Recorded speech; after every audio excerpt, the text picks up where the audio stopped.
Então vamos lá. Eu vou projetar a da primeira semana, tá? E assim, como a primeira semana foi bastante rápida, né?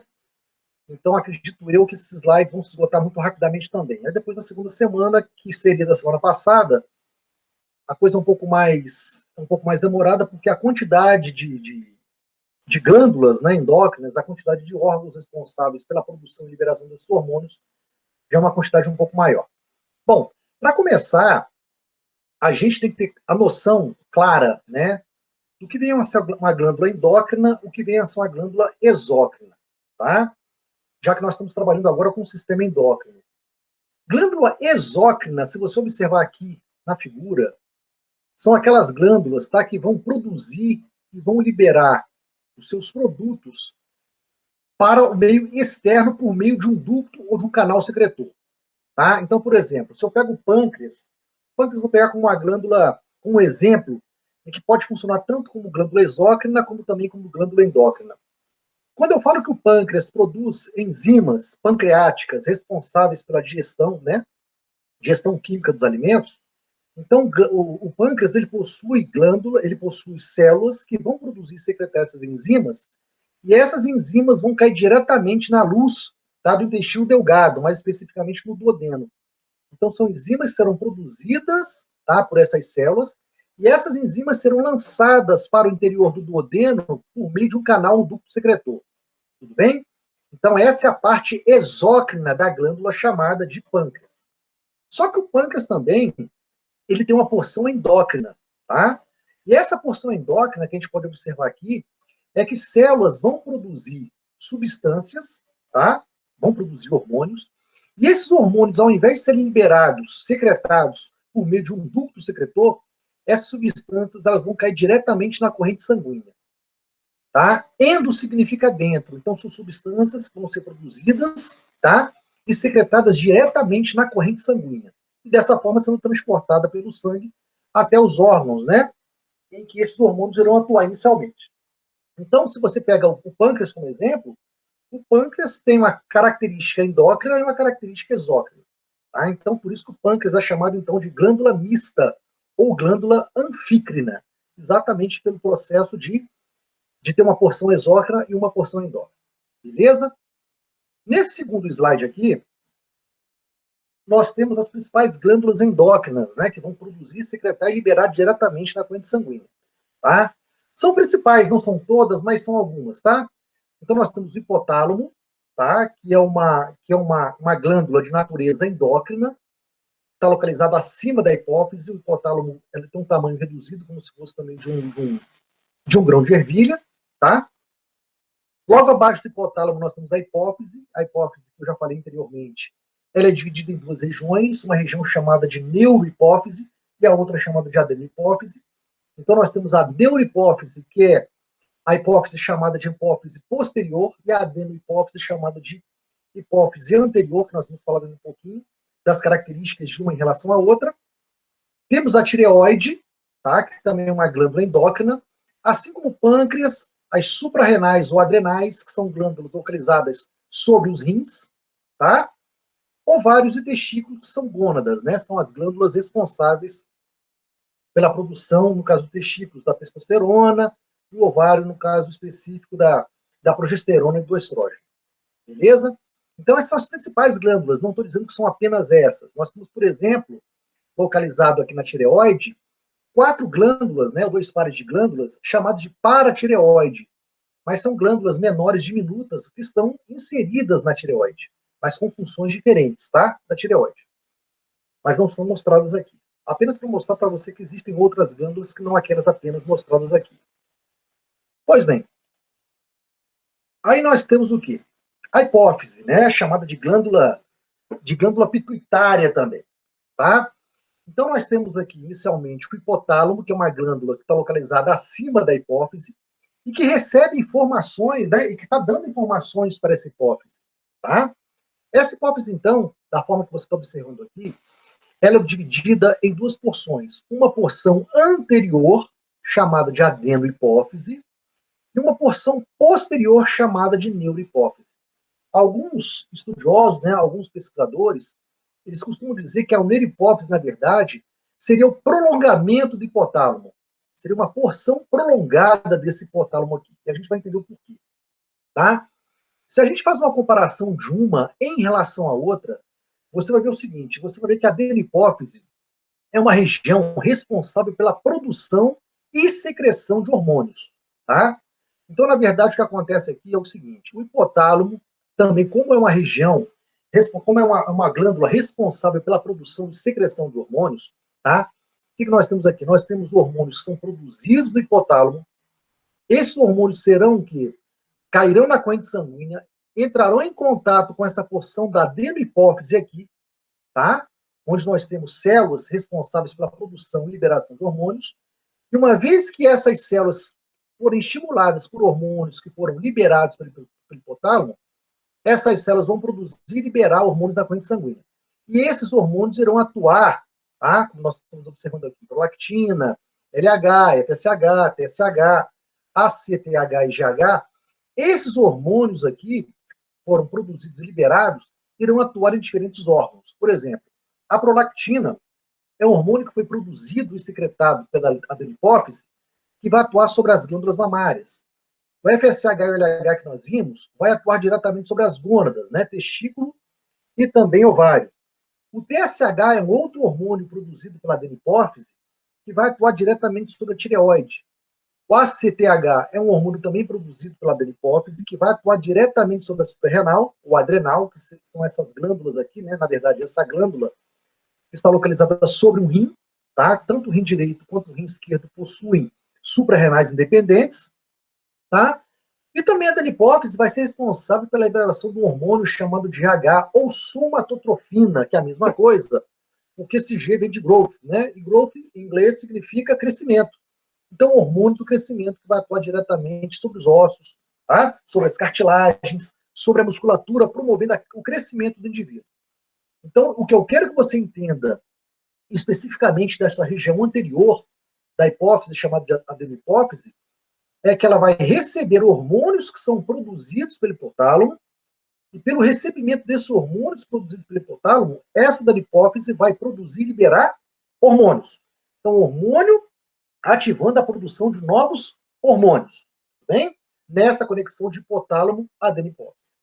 Em contrapartida, a outra região chamada de neurihipófise, que faz parte da hipófise posterior, tá? Onde muitos cientistas, eu falei para vocês, que acreditam que seja um prolongamento desse hipotálamo, essa neurihipófise, ela não vai produzir absolutamente nada. Olha a diferença.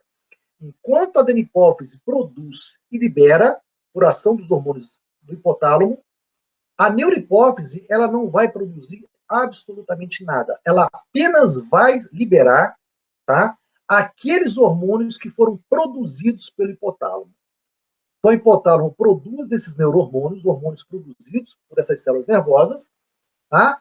E esses hormônios serão liberados aqui na neurihipófise, e dessa neurihipófise, tá? Esses hormônios vão atuar sobre glândula mamária, vão atuar sobre o útero, vão atuar sobre os túbulos renais, tá? Então, nós temos dois principais hormônios que são liberados, tá? Nessa neurihipófise aqui. São produzidos no hipotálamo, porém liberados nessa neurihipófise. A ocitocina, tá? Ou oxitocina, dependendo do livro que você esteja lendo, pode ser com C ou X, tá?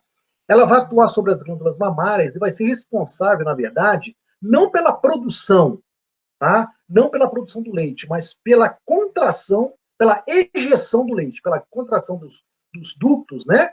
Pelos alvéolos das glândulas mamárias, promovendo a secreção, a liberação desse leite, tá? Então, vai atuar, na verdade, sobre a musculatura que está envolvendo essa glândula mamária. E também vai ser responsável pela contração do útero, tá? Principalmente durante o parto. E o outro hormônio que está sendo liberado, né, por essa neurihipófise é o ADH, também chamado de vasopressina, hormônio antidiurético, que vai evitar o quê? A liberação excessiva da água, fazendo com que o organismo possa reter uma maior quantidade de água possível, caso esteja em déficit. Tá? Então, em linhas gerais, essa é a diferença de uma em relação à outra. Tá? Em relação à produção, em relação à secreção. Mais uma vez, adenipófise recebe hormônios vindos do hipotálamo, tá? Esses hormônios vão atuar sobre essas células da adenipófise, fazendo com que essas células possam produzir e secretar os hormônios produzidos pela adeno, tá? Ao passo que a neurohipófise vai receber os hormônios produzidos pelo hipotálamo e apenas vai secretar, não vai produzir absolutamente nada. E esses são os hormônios produzidos tanto por uma região como por outra região também. Pela outra região também. Bom, aqui dando continuidade, né? Hipófise também chamada de pituitária, como eu falei. Aqui são os hormônios, aqui são as partes que fazem parte da composição dessa hipófise, e aqui são os hormônios produzidos tanto por essa hipófise anterior, chamada de adenipófise, e aqui são os hormônios que são liberados, né, por essa porção posterior chamada de neurohipófise. A adeno produz e libera hormônios, neurohipófise apenas libera os hormônios que foram produzidos lá no hipotálamo. Tá? Então, na verdade, esse slide também está dando subsídio àquelas informações que eu já falei inicialmente. Tá? E aqui são os hormônios, como eu falei para você, né? São os hormônios liberados pela neurohipófise, a ocitocina e a DH. A ocitocina estimula a contração do útero, não, principalmente, né, durante e depois do trabalho de parto, é uma característica da ocitocina, bem como também promove a contração das células localizadas ao redor dos ductos das glândulas mamárias, promovendo a injeção, a liberação desse leite, né? Preste atenção, a ocitocina, ela não vai ser responsável pela produção do leite. A produção do leite vai ser conferida por uma outra glândula chamada de prolactina, que também é produzida lá na adenipófise, tá? A ocitocina, ela é liberada na neurohipófise, mas a ocitocina é produzida na adenipófise. Tá? A prolactina, melhor dizendo. Tá? Então, você tem a prolactina produzida na adenipófise, tá? Que vai entrar em contato com as glândulas mamárias, e as glândulas mamárias elas vão produzir esse leite, tá? E a ocitocina, que vai ser liberada lá na neurohipófise, vai ser responsável pela contração desses ductos alveolares, né? Das glândulas mamárias, promovendo o quê? Promovendo a ejeção desse leite. Então, a ocitocina não produz o leite, ela apenas o quê? Ejeta o leite produzido. Beleza? E o ADH, como eu falei para você, também chamado de vasopressina, vai ser responsável, como nós já vimos anteriormente, quando nós falamos sobre o sistema urinário, né? Vai ser responsável por evitar o excesso, né, na liberação de água pelos tubos. Né? Então, na verdade, o nome está dizendo, hormônio antidiurético. Diurese significa liberação de água. Se é um hormônio que vai evitar a liberação de água, então vai haver uma retenção maior dessa água no organismo. Tá? É lógico que o álcool, como eu falei inicialmente para vocês, o álcool etílico, né, esse álcool encontrado na bebida alcoólica, ele inibe a ação desse hormônio antidiurético. Então o hipotálamo ele vai ficar inibido para a produção desse hormônio antidiurético. Então a pessoa, quando ela está com um teor alcoólico relativamente grande, né, na corrente sanguínea, ou um teor que passa do limiar normal, de normalidade na corrente sanguínea, então esse álcool etílico vai funcionar como um inibidor, tá?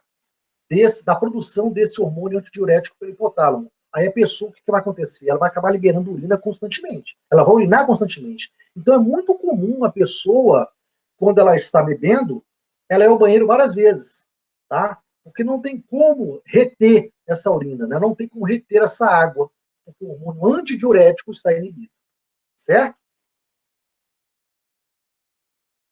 E na adenipófise, como eu falei anteriormente, esses são os hormônios produzidos e liberados pela adenipófise, né? Atuando diferentemente sobre cada uma dessas glândulas. E nós vamos falar inicialmente aqui, tá? Nesse primeiro slides, né? Nesse primeiro momento, apenas sobre dois hormônios, tá? Dois hormônios que são produzidos e que são liberados pela adenipófise.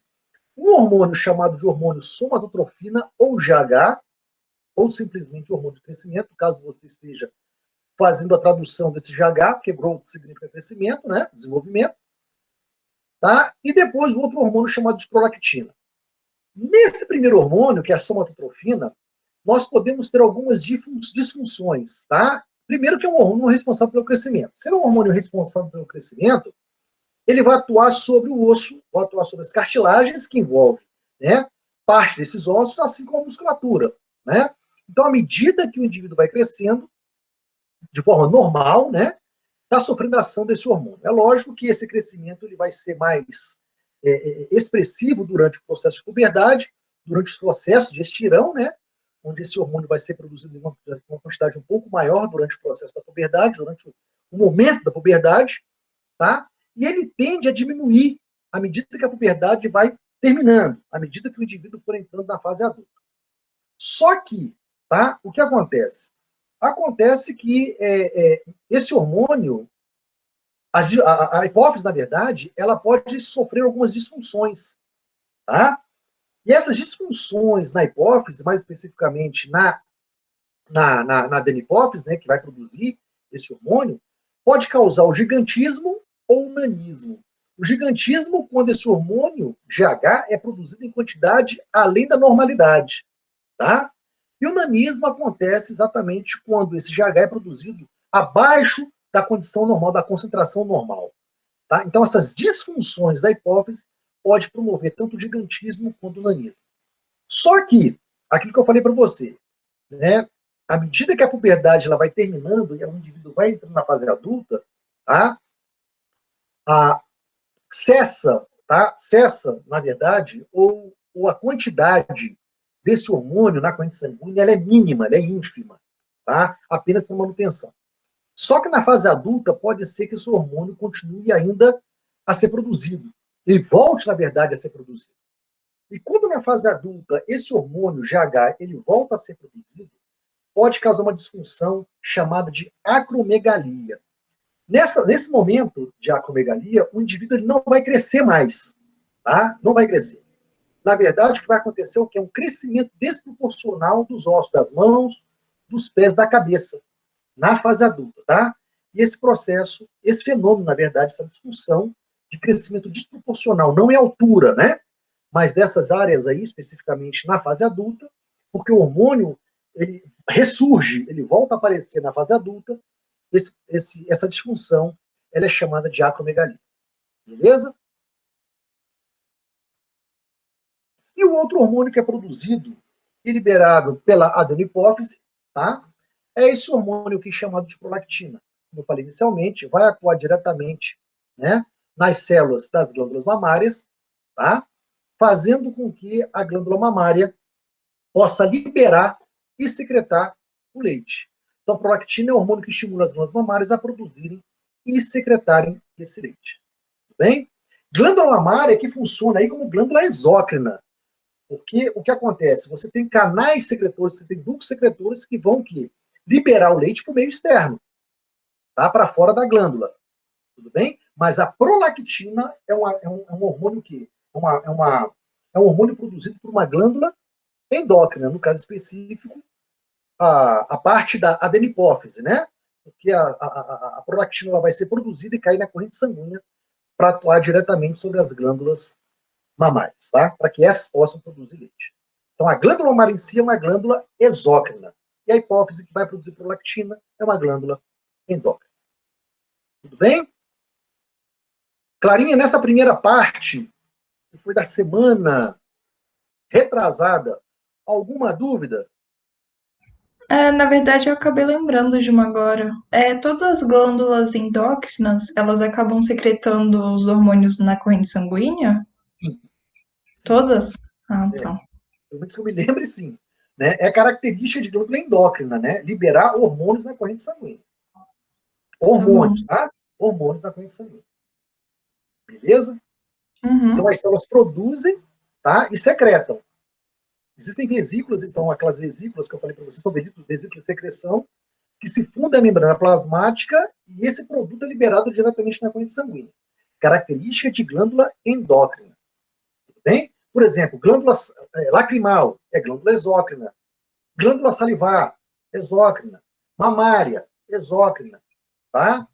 As glândulas digestivas, tá? O pâncreas, por exemplo, tá? As glândulas estomacais são glândulas exócrinas, vão liberar o seu produto para fora, né, do órgão especificamente, ou no interior do órgão, tá, por meio de um canal, de um ducto secretor. As glândulas sudoríparas, glândulas exócrinas. Não tem hormônio produzido aí. Sim, Tá? Que vai tá cair na bom. corrente sanguínea. Beleza? Obrigada.